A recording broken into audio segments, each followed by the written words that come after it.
Hi, uh, we are starting the next stage of our TKT4198 journey. So we will start with the parametric modeling with this lecture. To start it, we need to install a proper software. But before I will show you how to install Dynamo Sandbox or how to use it. Please create a TKT4198 folder, or I would recommend all of you to make some order in your system. So the next thing is that we'll go into Google and we'll just type Dynamo Sandbox. And this Dynamo Sandbox, for example, you can choose the second, not the first one, but you can also take the first one. Anyway, I do as I am doing right now, and we will all be fine. So a new way to get Dynamo Sandbox, I am scrolling down to have a Dynamo builds. And here, I don't want to take the first one, which was lastly modified because it's 2.16. I would choose this 2.18.1, and this zip folder will be downloading in the background, and I will give you some small tips what is generally Dynamo and how important it is to understand. So maybe how important it is to use Dynamo, it's you will figure it out after this semester. But the second thing is that Dynamo is a visual programming software, but it's also allowing you to create the Python scripts. So it's an environment in which you can create nice things, designs. So when you will go to the downloads, you have this Dynamo Core Runtime 2.18. I will be just copying it and moving it the to the folder which I created. But maybe before I will do that, remember that we need to right click on it first, go into properties and unblock it. So remember about this unblocking before you will install Dynamo Sandbox.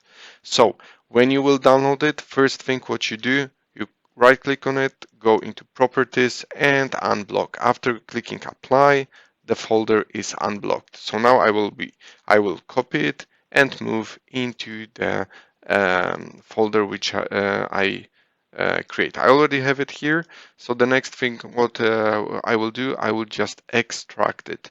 I already extracted into the week 2 Dynamo. So you have a lot of files. Those files are from extracting. I will not repeat it because it takes some time. So the next thing is how to install the Dynamo.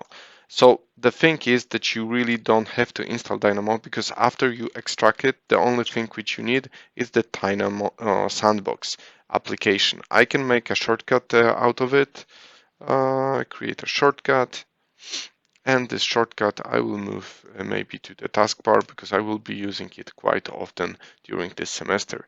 The second and maybe the last thing is generally that before you will, or not before, but you have to have Revit installed before you will start operating on the Dynamo. If you will not have the Revit installed on your machine, unfortunately you will not be able to use geometry in Dynamo, which is very useful. So if, for example, you will not install Revit before you will download the Dynamo, you can do it also later. It should automatically start to work. But if you, for example, first think what you will do in Dynamo when you will open a new one and you will go into points and the point and by coordinates, if it's showing you this black box, it means that everything is properly installed. Okay, so if we have a properly installed Dynamo, then we can start to play with it. I will then just go into, again, I will unsave the changes. I will reopen Dynamo because I want to go step by step with you when opening Dynamo. If it's not properly installed, the first thing is that you didn't unblock the zip folder before opening. And the second is that you didn't install Revit before you start using Dynamo. Okay, so the Dynamo, it's not a complicated software. Generally, it's more like an environment in which you can do stuff.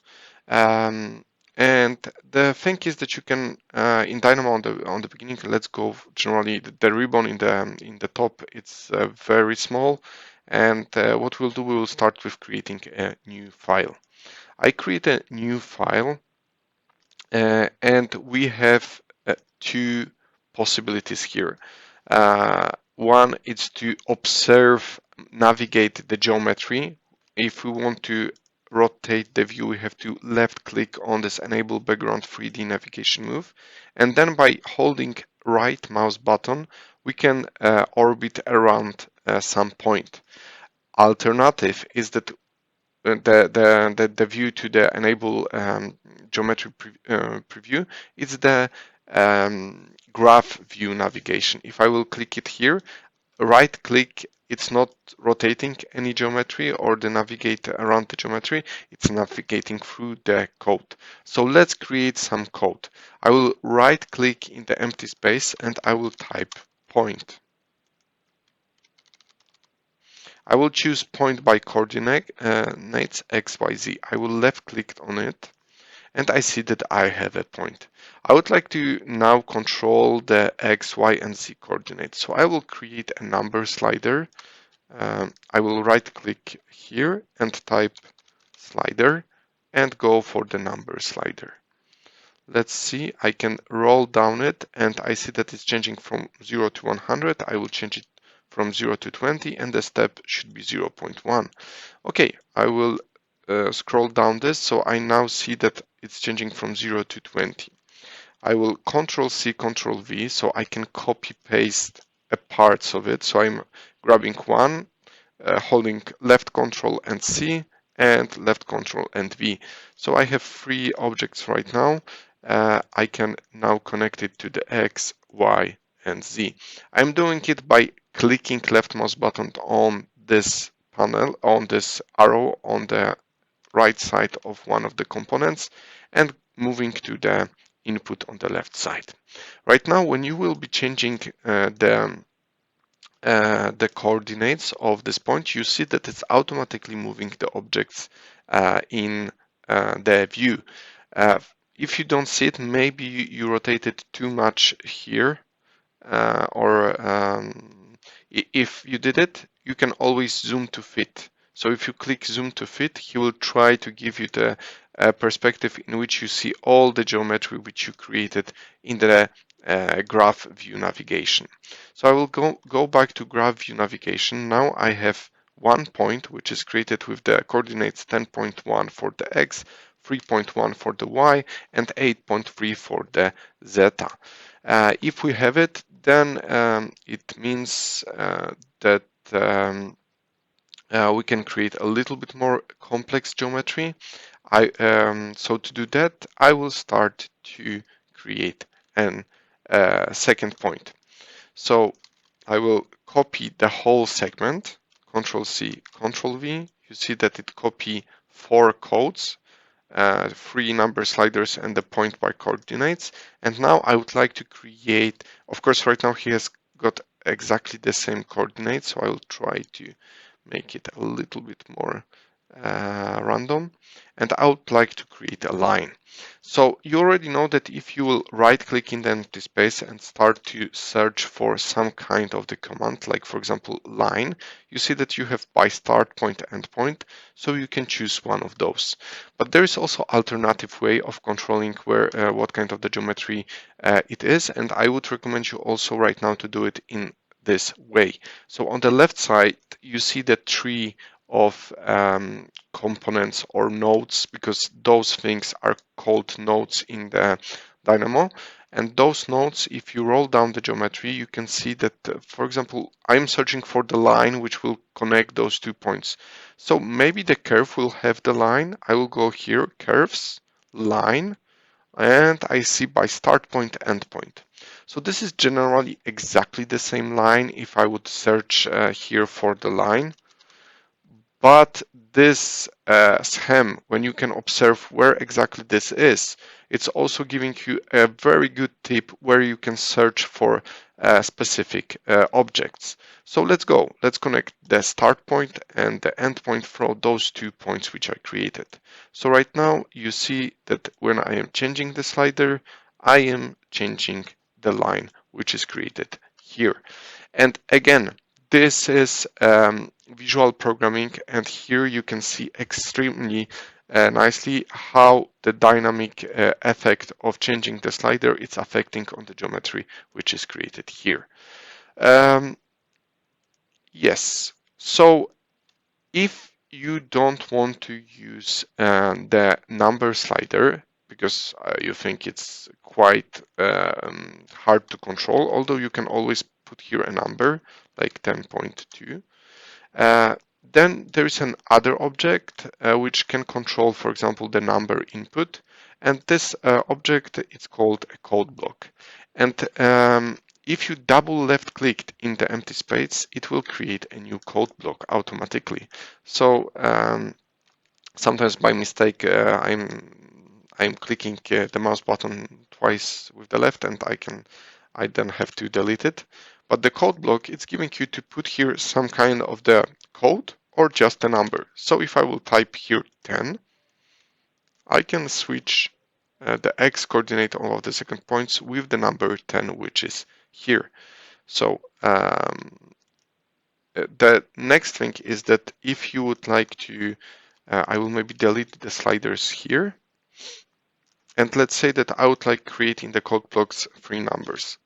10, semicolon, new line, 5, and 3, semicolon. The semicolon at the end is the sign that you want to create an extra new line of the code. So remember that it's not enough to make a new enter a new line. Please use semicolons at the end of every number. Okay, so right now the coordinates of the second point is 10, 5, 3, and the coordinates of the first point is 12, 3.1, and 8.3. Now you see that you control it through the sliders. Okay, so we have this point and this line, and we can continue. I think this code, it's maybe not very complicated, but it's giving you some thoughts about what we will be doing in this course. So I will say that this is the first part of the lecture when we install the Dynamo and we play around with the geometry. Let's go to the second part.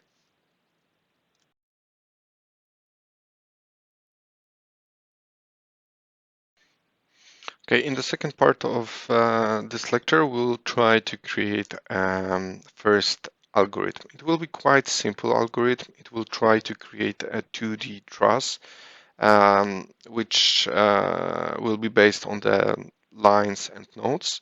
So nothing complicated, but also it will give you a little bit insight about how you can work with the lists of the objects and primitive geometrical objects.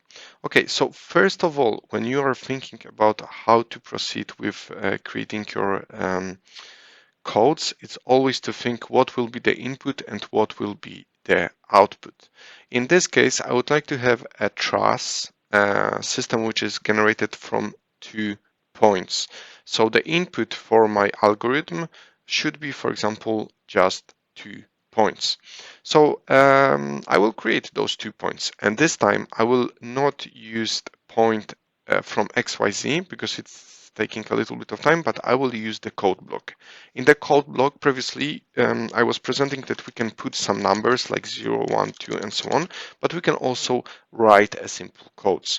For example, I can type x equal to 0, y equal to 0, and zeta equal to 0. And if you will type point and put a dot, you can find generally some methods which are connected to the class object point. If I will go for by coordinates and open the brackets, I see that he's waiting for 2 inputs, x, y, but it has got also a second constructor which is having a third one. So if I will type x, comma, y, comma, zeta, I will create my first point. Let's go out of it, and I see that this point has been generated. So I will change the name of those inputs, x, y, y1, zeta 1.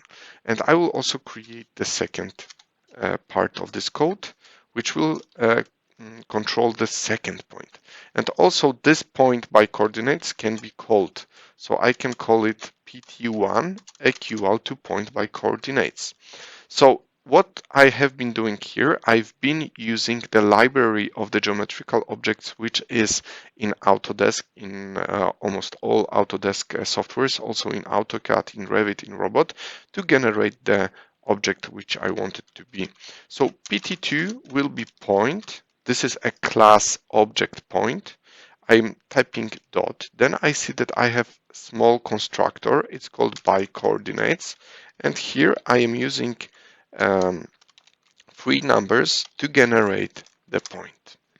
Okay, so let's say that I would like it to be x2 to have 10. And let's see, zeta2, it's here. So that's good that I create some issue. It shows me the warning, null value cannot be cast to double, because yeah, maybe I will leave it like it was.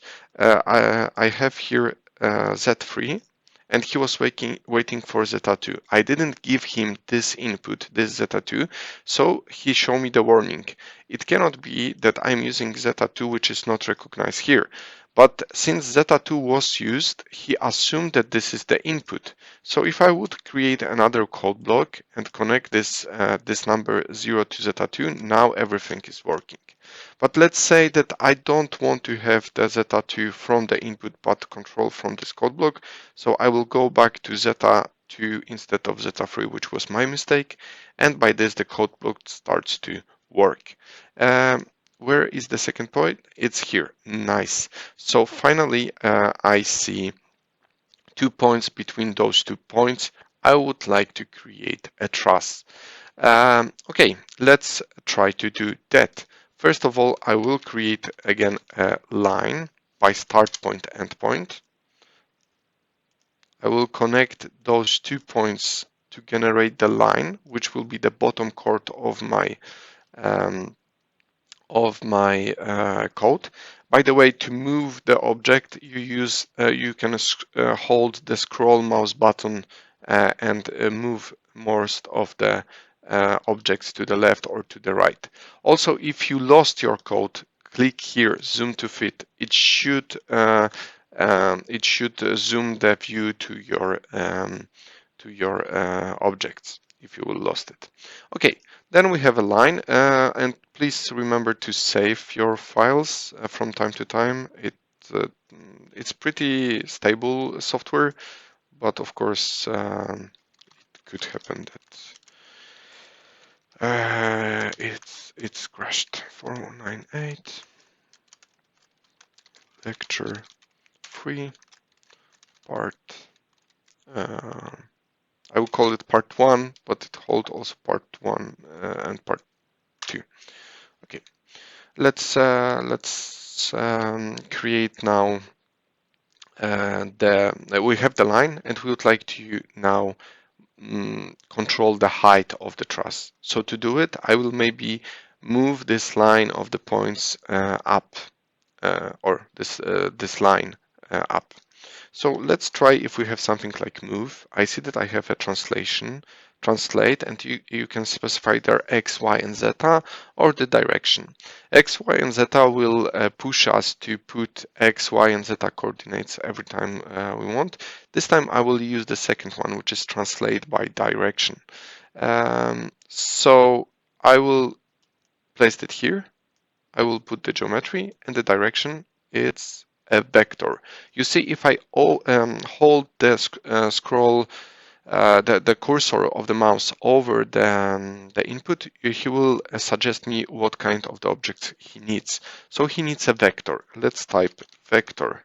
And here he's waiting for the vector by coordinates.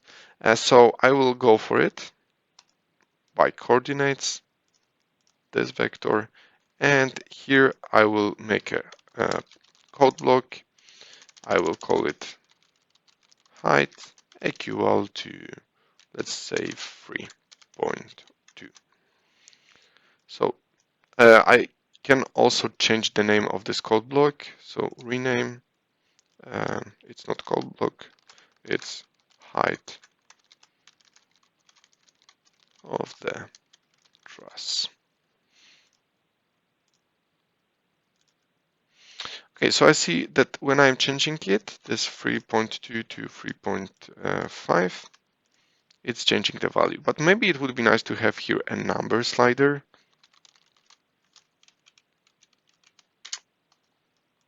And this number slider I can also rename. I can call it height of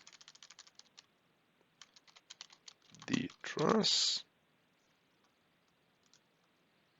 And when it comes to the values, I don't want to have 0 because it's too small. I will start from 0.5. Step can be 10 centimeters, or we can set up it to be 0.05, so 5 centimeters, and the maximum 100 meters of the truss. It's also something which we don't think can exist, so let's take a maximum 6 meter. I will connect it to the zeta, I will roll it down. So now I see, I don't see it yet, but I see that it's moving from the bottom till, or almost from the bottom, because we set up it from 0.5 to 6. Okay, I will leave it as something close to 2, and then the geometry we have, it's generally the line. And here, small thing, this geometry, it's holding the line which is already moved up. When this node, it's holding the geometry which is in the bottom. Both of them I will be needing. I will need to create the nodes on the truss. So the next thing which I need to generate the nodes. I will type divide because I would like to divide the line, but I have something like split curve at parameters, split by points, and let's see.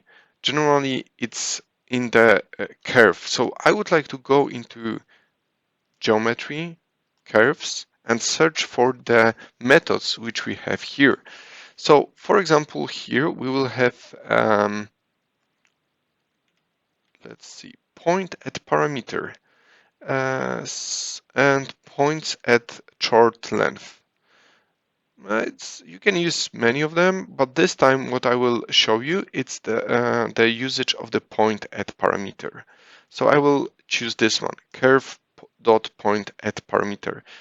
Be here precise.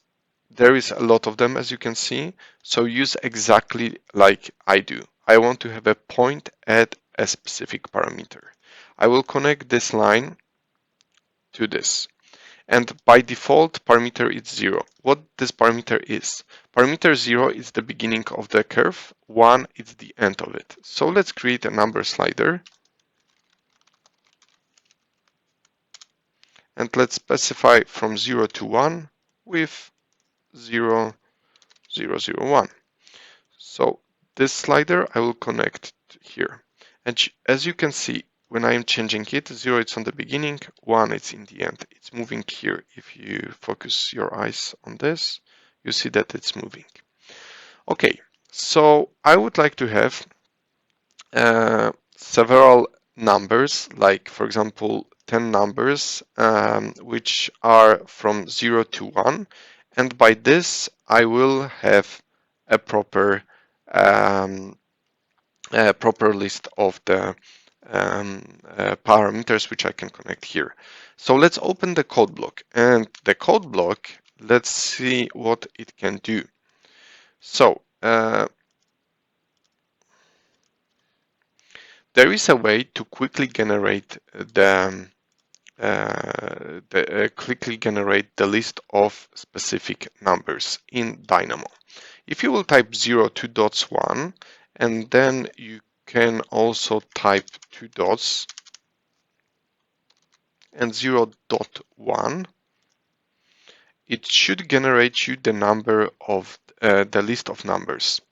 So this code block generally create a list of numbers from 0 to 1 with 0.1 step. And if I will change this to be 10, and this to be 5, it will generate the list of numbers from 5 to 10 with the step 0.1. If you would like, or let's make it 1, for example, the step 1. So you see we have 5, 6, 7, 8, 9, 10. So those minimum and this maximum, it's controlled by this code block instruction. So this instruction, it's one thing. Next thing is that if you will add hash before the third number in this, you will see that he will generate generally one number between this minimum and the maximum value. If you will go for 10, he will create exactly 10 elements between 5 and 10.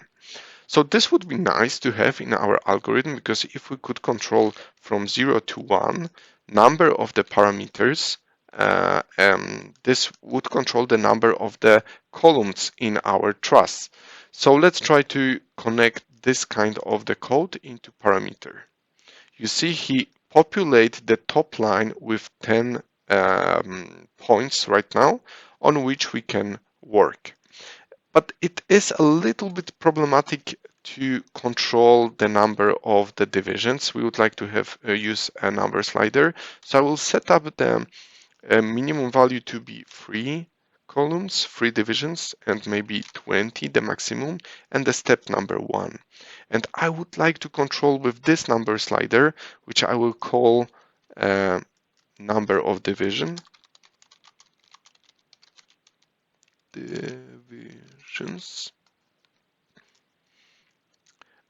in this code block. And I can do it because previously you saw that when I make a mistake and create a bad input zeta3, the algorithm automatically try to correct me by assuming that there will be some input.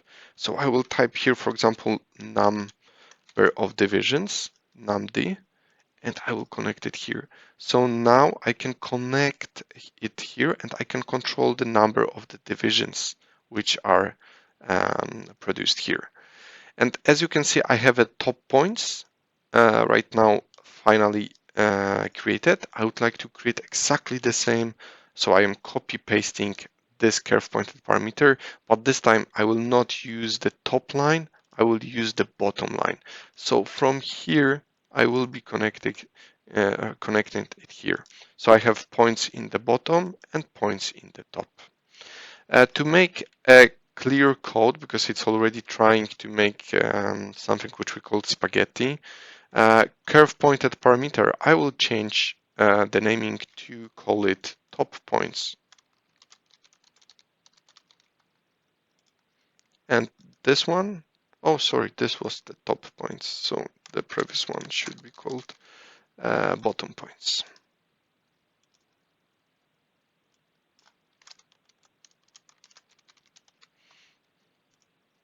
Okay, this number of divisions I'm holding here. Let's check if the code is running. I will change the height of the truss and the number of the divisions. Still everything is working. Here in the code block you see that I generally it's possible to visualize what this code block is producing, and you can pin on it. So if you will click on this pin, it will preview the data which this code block is producing. It's exactly the same also with top points. You can observe the list of this top point. If I will pin it, sorry, I already pinned it, so I will do it again. You can also go through this list on your keyboard. You can find move with the arrows and see which point it's where. Okay. I will just unclick it and close it. Okay, so we have the list of 2 points. So let's start the third part of the algorithm, which is generating generally the bars and the columns.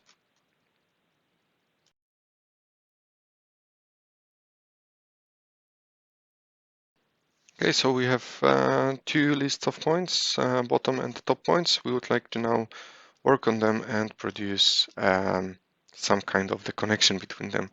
And Since this is a structural engineering department, and you have to understand that most of the geometry which we'll be creating, it's created because of the finite element method. I'm not considering here doing a lot of geometry generation just to create some fancy geometry and so on.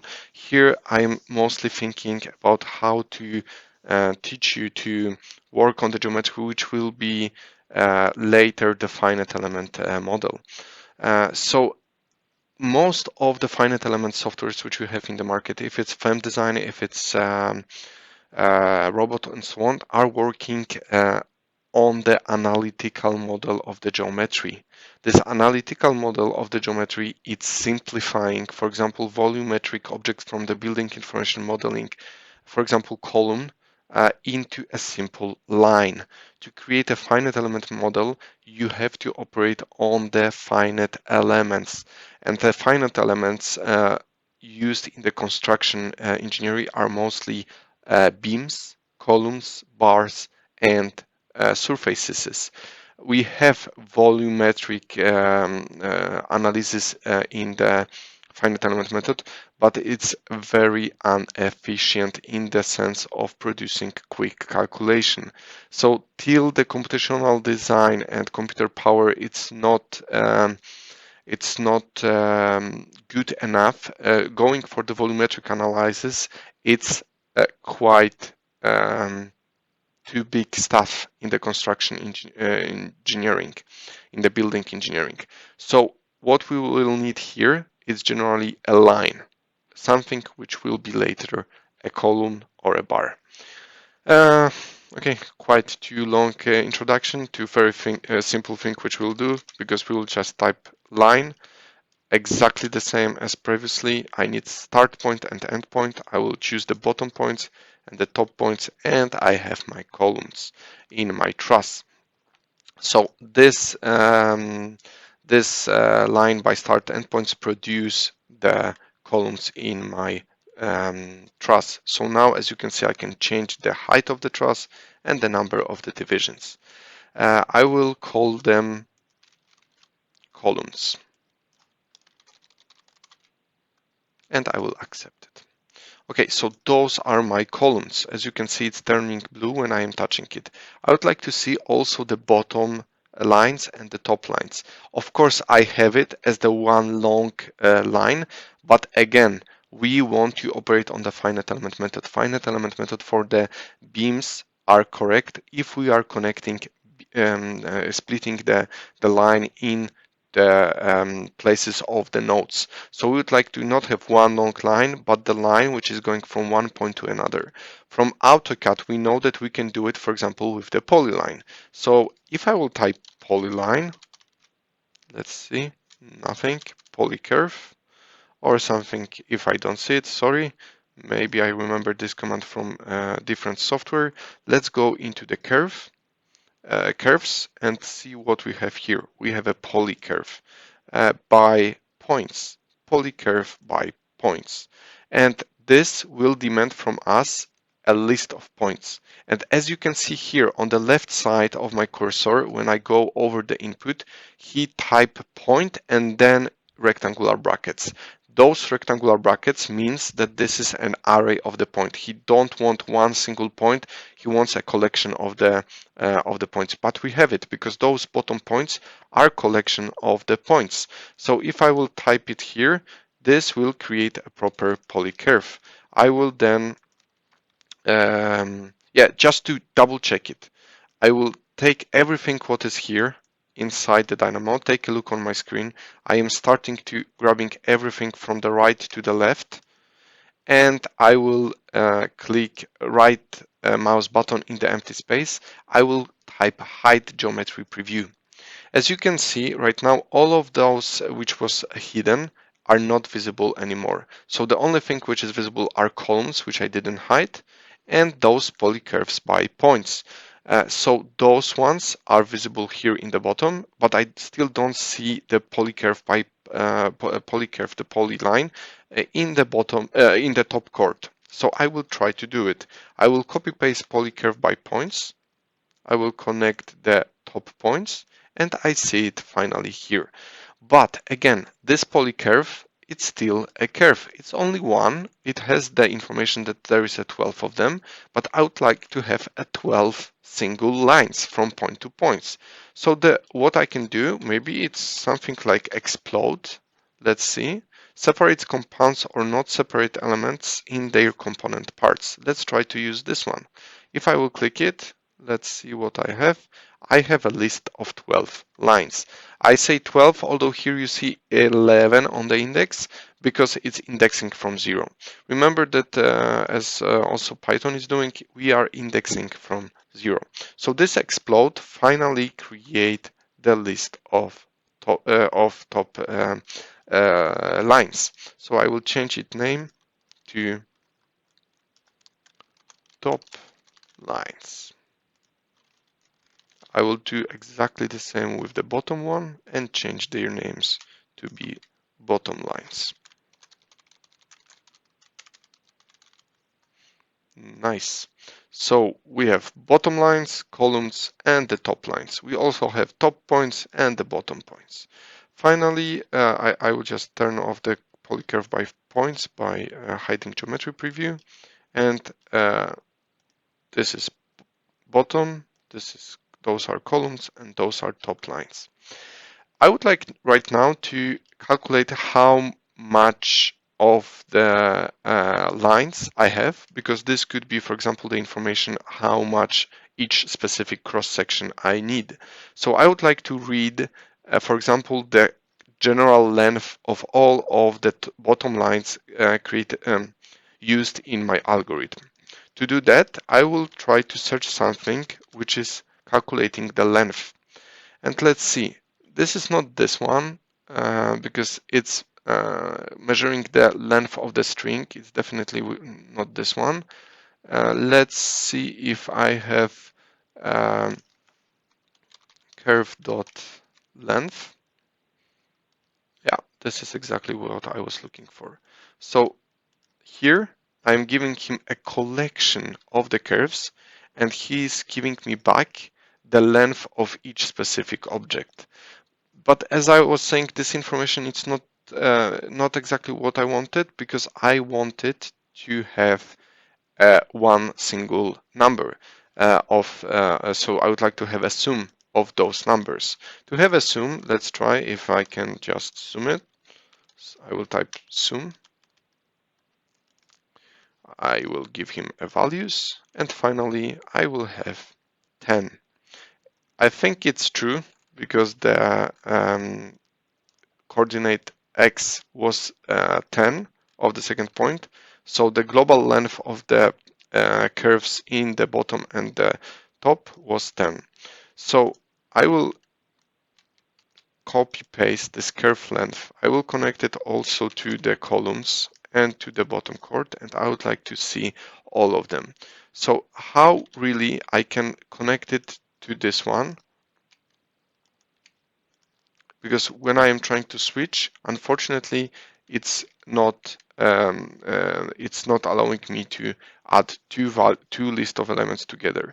To do that, I have to somehow merge those two elements together. And to do that, I will use this time a code block. I will say column or call lengths. So column lengths plus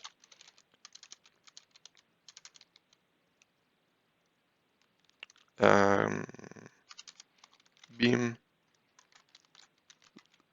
length plus top beam length. I will maybe type here bottom beam length. And by having those three of them, I can now copy paste and create the map sum of all of them.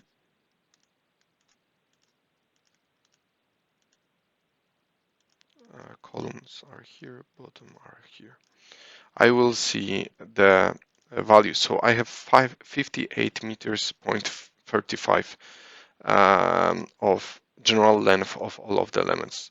There is an option to type watch. This watch, it's allowing you to see this number. So this is, let's rename it. Let's type general length of elements. I will accept it and I will move it here. So now when I am changing some inputs, this general length of elements will be changing. I will maybe make the code in such a way that everybody will see. Okay. So first of all, I can make it much longer, and it's affecting on the general length. I can change the height of it. I can change the number of the divisions. And this code, I will give it to you. So it should, you can take a look on it. And remember, how I am doing this code, it's not always the fastest way how you can do it, because if I would do it for my purpose, I would maybe do it a little bit faster. But right now, for you, the most important is to learn many ways how you can solve stuff. From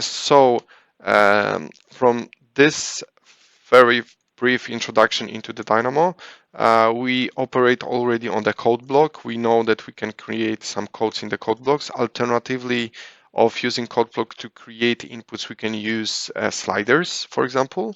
We also learn a little bit, and this is quite interesting, how to use a code block to generate the list of the object. Please practice it.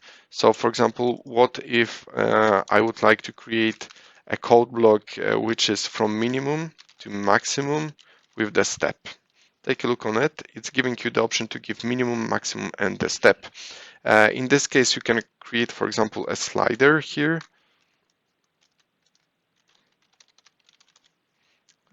Integer slider, which is from 0.1, let's say, to 10.